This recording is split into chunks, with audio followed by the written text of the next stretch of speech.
So I thought I'd analyse myself sprinting. This is a very quick and roughly edited video just to get some ideas down, really. I'm not a sprint athlete, as you can probably tell. I used to play football at a reasonable level, but um, gave that up about 4 or 5 years ago.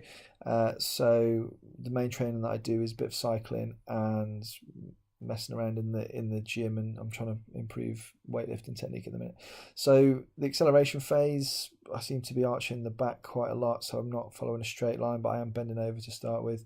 My knee circled there isn't high, so there's no real knee drive going on to fire out the blocks.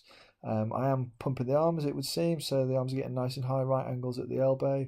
Um, but this line here would show that that triple extension in the right leg is not quite what it should be.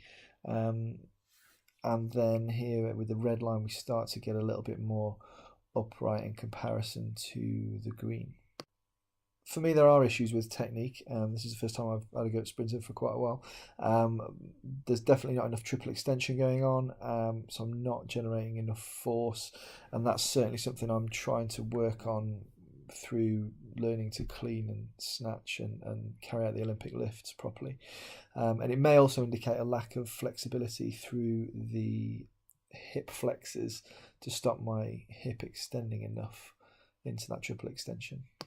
Moving on to the sprint phase, there are a few issues which we'll see in a second. Apologies that all the lines pop up at the same time, but it's a rough edit.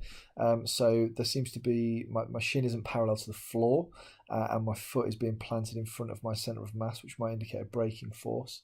Again, we can see that lack of full triple extension going on, so that's obviously reducing the force that can be produced. My foot there, we can see it's not in dorsiflexion, it's actually turned out, which would indicate a lack of dorsiflexion occurring. The arms are pumping again though, which is potentially going to help generate some force.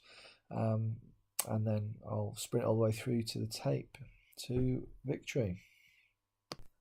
I'm not going into detail on the various things that are wrong with my sprinting technique, but if we take one example here of the lack of dorsiflexion in the front foot, that might affect sprint performance because we're not making enough use of the series elastic component in the gastroc, so we're not preloading the gastroc enough to take advantage of the stretch shortening cycle.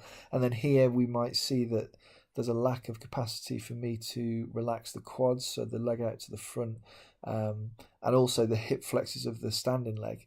There might be an issue with flexibility there in terms of reduced range of motion, and therefore the ability to generate more force.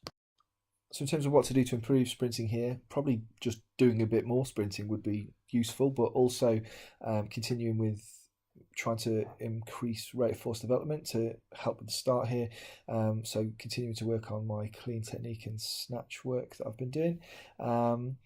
Some high knee drills as well to get that knee nice and high out of the blocks. And also during the sprint phase that we can see here, and potentially looking to carry on working on my range of motion around the hip joint as well.